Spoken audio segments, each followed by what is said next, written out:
Welcome into Game Night. I'm Tiger Munn, in for Sports Director Derek Forrest. How you guys doing? It is a beautiful Wednesday, and it is a beautiful day for football, especially in the DMV area. We have a big show for you guys, and we're going to start with the most pressing news, the news everyone, of course, has been hearing. If you're a Commanders fan or a Ravens fan, the Baltimore Ravens and the Washington Commanders are both having joint practice today up in Owings Mills, the castle, some would call it, but a important day of practice over at over in the Ravens facility, with the Commanders getting closer and closer to the first game of the season. Both teams getting closer and closer to the first game of the season, especially ahead of their preseason game on Friday. But what happened at camp? It was an eventful day. If you've been following Twitter, you've probably seen a couple of headlines. But we have Jake Rom and Alex Flum both up at Owings Mills for practice, and to give you the whole details about what happened and what to expect. Well, the Washington Commanders made the trip up to Owings Mills here at the Castle. Alex Flum, Jake Rom, and maybe they didn't show up today, Alex, in some parts, that is. They showed up, but there is a high level of concern around this team right now. The offensive line did not look good. The Ravens offense was able to move the ball mostly. There weren't a lot of standouts for this Commanders team today. When they went against the Dolphins, the Commanders looked like a step above big time. Today, they look like a step below. And they need to figure things out fast. The regular season opener against Philadelphia Eagles in Philly, September 13th, is getting closer and closer. And they're trying to put the pieces together and focus up before the season. Margin for error is slim, man. Like, starting off slow and starting off in a deficit is how people go home. It's how people lose jobs. It's how you go home. You got to understand, man, this is a winning business. People don't care about excuses and none of that. We care about winning. I care about winning. Nobody cares how you feel. Nobody cares that you're tired. Nobody cares it's hot. At the end of the day, right, we expect the product out here. It's a standard out here. You just got to come out there and set the tone from the jump, and just throw the first punches, and sustain. That's it. We know the work that we put in next to each other, man, and you just got to go out there and put it on display. We can't be that at the end of the day. It has to be that from the very jump. But, the game of football, obviously those are NFL guys as well. Coach Q said there's no team in the NFL that's just going to let you roll over them. So really the focus is just, like I said, just being able to come out, start fast right away. Great competition. I think it was good. A lot of stuff to learn from, for sure, always. But it was good to get against another defense, see new looks, especially like high-level guys like they have. Good stuff, bad stuff. Get on the tape, learn from it. We talked about you're not just going to, roll through anyone you see. I thought it was up and down today, but there's some good, some bad, so learn from it. Now, for all the negatives, they did finish practice on a positive note. At the end of the defensive side of things, Mikey Sanders still coming up with an interception, and then Antonio Williams, as you heard him talking about, a big touchdown at the end. All-out pressure on Jaden Daniels, kind of reminiscent of the Cincinnati Bengals game. Yeah. Just kind of said, screw it, it's down there somewhere, and he got the ball to Antonio Williams for the touchdown. The Commanders celebrated to end practice. It was a half celebration. Some guys were jumping up, but I think some guys like Jeremy Reeves on this team recognize, like, hey, I don't think we're in a good spot right now. Granted, a lot of people are hurt. A lot of people weren't at this practice today. But listen, I mean, you haven't seen any official football yet. We're still in the preseason, but there is a reason for alarm, a reason for worry right now. And that's why I'm not, putting too much pressure on some of the one-on-one drills that we did see today. The defensive backs, I'll get to that because that's the one I was a little concerned about today. But like the defensive line, not having Payne, Owe, Chase on, you're rushing the passer with one starter up there. I don't even know if Kinlaw was out there. The more I think about it, if he was, Amenahue was out there, who's obviously going to be a rotational guy on this team for sure. Go. But you got, you got three of the four guys that I'm assuming are going to be the starters on the front four of this Durante Jones defense, not in attendance, and especially, it missed out because there didn't seem like there was any pass rush whatsoever. They're bringing pressure. A little pressure got to Lamar, especially at the end when you were talking about some of the success things that you can talk about with this team and how they were able to get pressure at that, I call it late game. It was like 45 seconds down 4. You're going in from the 30 in and trying to score. I think they did a good job getting pressure there. But you have to take it with a grain of salt due to the fact that there was not a lot of the guys in the front four. Now, the defensive backfield, I was a little concerned because, A, it was Rashad Bateman one-on-one against Mike Sainristil most of the part, and then Amik Robertson walked in there, and he cooked both of them multiple times. And my question is, what if it was Zay Flowers who wasn't out there? How bad would it have looked? Now, one-on-one drills, I always say favor the wide receiver in the offense. So take it with a grain of salt. LeJontay Wester and what's it, Devontrez Walker, is that his name? Yeah. Am I getting that right? I mean, he had a long touchdown. They made them look very good. Yeah. That's concerning. Absolutely. And then I would say maybe the bright part, I thought Sonny Styles looked pretty good in one-on-ones. Mostly, yeah. Didn't go up against Mark Andrews. I would have loved to see that. I think Chanel was doing more of that, and Mark Andrews made it, that's why Mark Andrews is Mark Andrews. But I would have loved to see Sonny Styles. He had a good rep against, a DMV native and Matt Hibner, which we've spoken to, a Lake Braddock native. Did a really good job with that. Another time, didn't get burned. He just didn't turn his head around, Sonny Styles. So on the defensive side, what I saw since I was on that side of the field most of the time, I saw pieces missing, but the depth, once we got past those top guys in the secondary, I thought did really well. Antonio Hamilton had a really good rep in the one-on-one as well. And Mikey Sayer still had a solid day. He was making plays and obviously had that interception. You know who else I want to shout out? Dorrance Armstrong, man. It seemed like every play he was getting through against the Ravens. Like, if anything, I think he was the brightest spot of this entire Commanders team today. I was super impressed with him, but I mean, this offensive line, coming back to that, I think it just continues to struggle. Laramie Tunsil was out there today, cheering on his teammates. I saw him talking with Brandon Coleman, saw him talking with Josh Connerly. We talked to DJ Humphreys joining the team now as well. But this line, I don't know if they're going to need to make some changes or if they're going to need to shore it up somehow, but the center position is concerning. Matt Golban shows some spurts, some plays where he looks good, but overall, he looks like a third-day pick rookie out there, and that's not what you want at your center position. I think this team needed Nick Allegretti and Laramie Tunsil to be good for this season, and that's just not where they are. Yeah, I mean, we didn't even see Sam Cosme out there, too. Right. So once again, grain of salt kind of things with this, but like you mentioned at the beginning of this, you went from the highest of highs against the Dolphins team that you should have looked good against. And since then, it feels like we've gone in the opposite direction. Now, you play the Lions, you're playing the Ravens in joint practice, and then playing them this Friday. Those are two playoff caliber, on the cusp of being Super Bowl contenders. I know the Ravens are probably Super Bowl contenders. Lions a couple years ago were, and I still think they are as well. So I think it's grain of salt. It's still the preseason, like we keep talking about, and kind of what some of the guys told us afterwards. They started good, they ended good.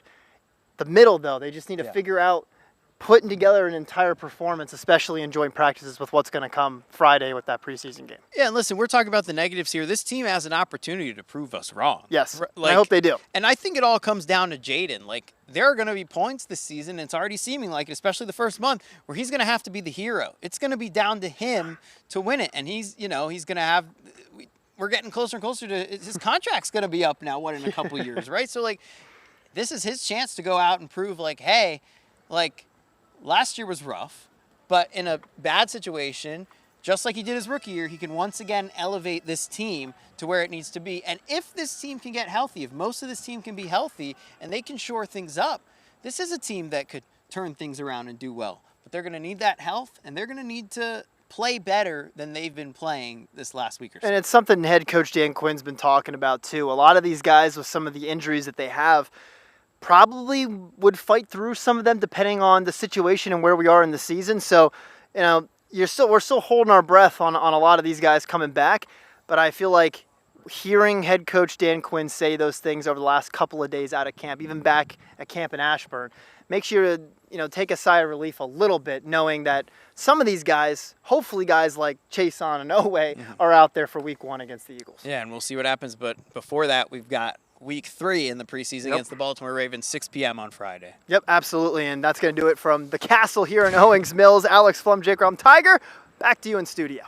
Thanks, Jake and Alex. And again, if you saw what was going on Twitter, if you saw kind of what people were saying, they repeated the same sentiment Alex and Jake have been saying. I'll get into it a little bit later. But, yeah, they didn't look good. That's just me being completely blunt and honest. They just did not look like a team that can make the playoffs, to be completely frank here. But on the other hand of things, we had the Baltimore Ravens.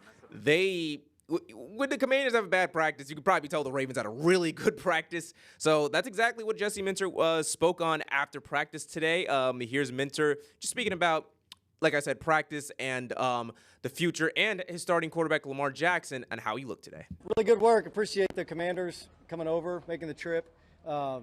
Again, another great opportunity for us to really get that real work in against somebody else. A lot of great stuff in all three phases. I have to obviously look at the tape to see it in detail. But I really like where we're at, like where our team's at, like the physicality that we're playing with, like the competitive spirit that we're playing with. And we'll have a lot of things to learn from, hopefully, and get better and keep chasing the best version of us come September. I think Lamar's done a great job. It started all the way back in the spring. I think he really enjoys the offensive coaches, the offensive system, what they're trying to do. He understands it all. He kind of sees the vision and sees what it can be.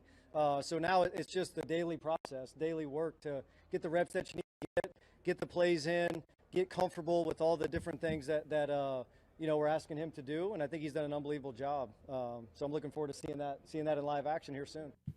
All right, like you said right there, Lamar having a good practice. But again, let's talk about the overall practice. But let's go more on the Commanders aspect of things. I have been kind of tentative on how much I believe in this team, but I also been kind of tentative on how much I don't want to believe in this team. But I think we're at that point where if the panic button isn't being pressed, you're looking at it heavily because it's an option at this point. This team has a lot of holes, and the injuries have not helped them. We're kind of up in the air in terms of, I don't want to even say put Jaden's performance into question, but you kind of have to. I mean, we only have one real long season of Jaden Daniels playing starting quarterback football, and he was injured for a couple games of those seasons. So, and like Alex was saying, he's going to need to play hero ball a couple times during the year, and it looks like it's going to be a little bit more apparent than we would like. But yeah, this team right now is just it's a rough patch, and now I think we're kind of going to see just how much this team trusts in Dan Quinn and how much Dan Quinn trusts in his system, because yeah, some decisions are going to need to be made about this offensive line. It was a massive issue. Jake was saying don't put too much stock in the DBs. Frankly, getting cooked. If you saw some of those videos on Twitter, yeah, they were not looking the best against like the third string on the Ravens. So you're gonna have to wait until week 1, but they're playing the Eagles week 1, and the Eagles' strength is the Commanders' biggest weakness. So it's going to be a rough one, but all we can do is wait and watch. But coming up on game night, I speak with Danny Roudier about the Commanders' joint practice with the Ravens and more on what can we expect during the season that's coming up.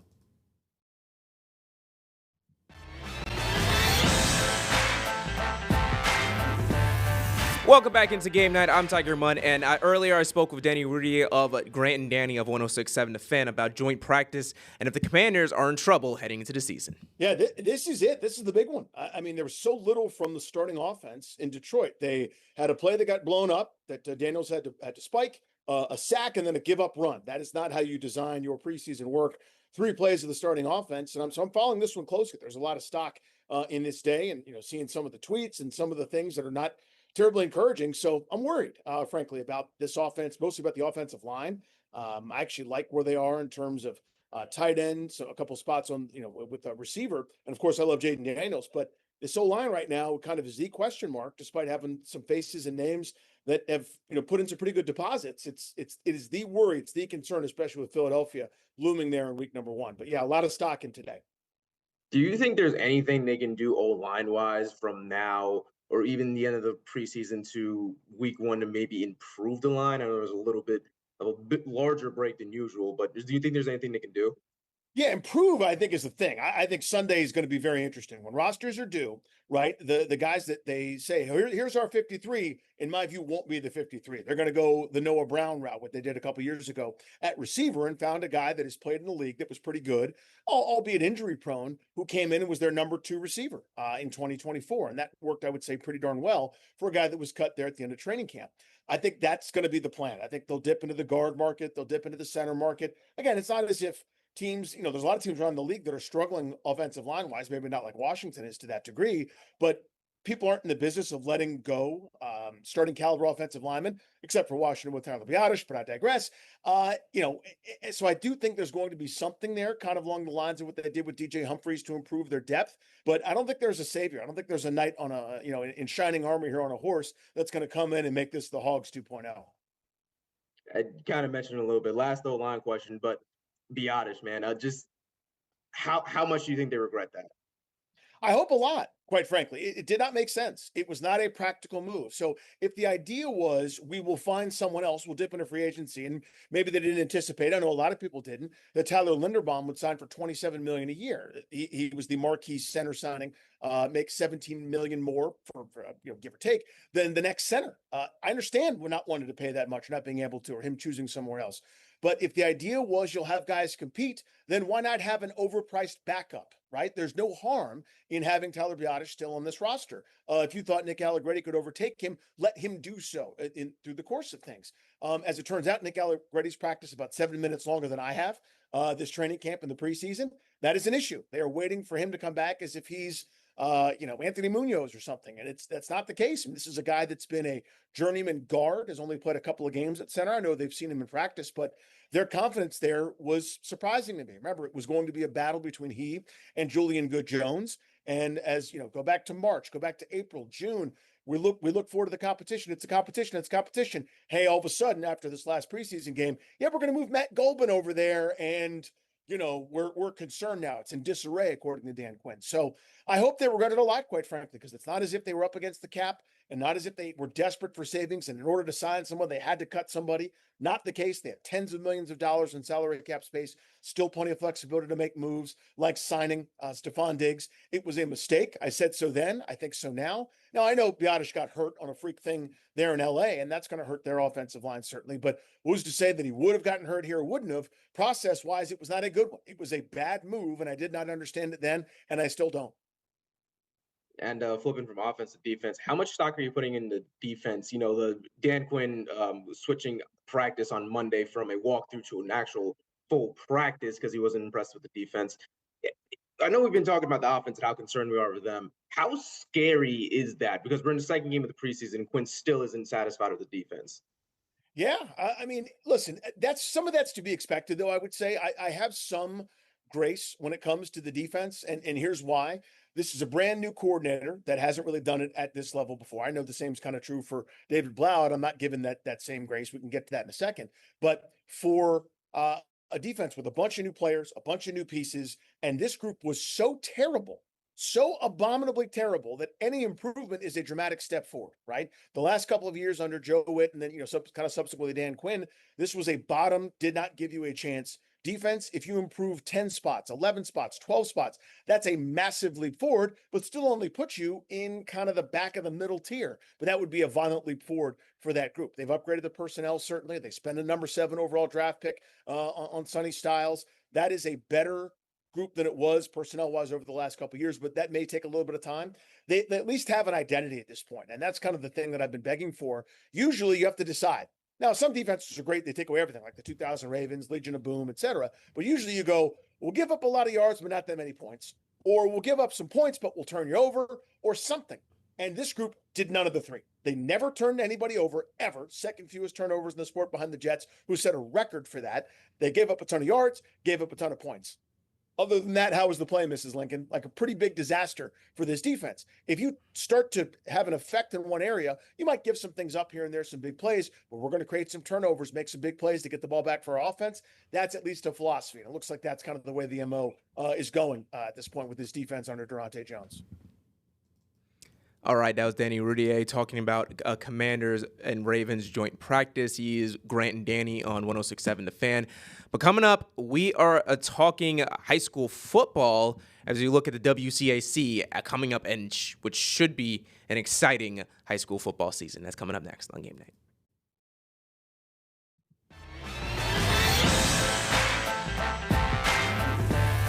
Welcome back into Game Night. We are talking high school football, and we are starting with the WCAC, specifically Gonzaga. Ooh, I wonder who came out of that school. Gonzaga keeping up with their usual selves and making it to their final round of the playoffs last season. And this season, it is the same mentality. And, of course, they're going to be looking for the same type of trophy. And that's coming up. And coming up, Alex Flum spoke with Gonzaga on the upcoming season. As far as messaging, just being able to make sure our guys do a great job of staying in the now, all right, the DC news now, So if we can do that every day and stack those moments, those now moments, then I think in the end, you have a better chance of getting the result that you want, and hopefully the result that we want. And of course, that result they're looking for is a championship. And what else could you expect out of Gonzaga? All right. We also spoke with another WCAC team, and it was the Good Counsel Falcons. Gave a little dramatic pause right there. Good Counsel looking to make up for last season losing to Gonzaga in the semifinals, and they're coming in with a new coach, Salvador Gargoni, and they are hoping to keep it business as usual and bring home a title. Well, obviously, we didn't meet our expectations, so when you end a season earlier than you think, it's a little disappointing, but, you build from that. So we kind of, we put things into perspective where we needed to work, where we needed to improve, and that was the approach that we came to camp with, and I thought we've had a great camp so far and great energy, and I have a young team, so they're excited about the upcoming season right now. All right, going from high school football, we're talking fall playoffs. They're not the only teams playing in the fall. We're discussing Mystics and Spirit coming up as we finish off game night.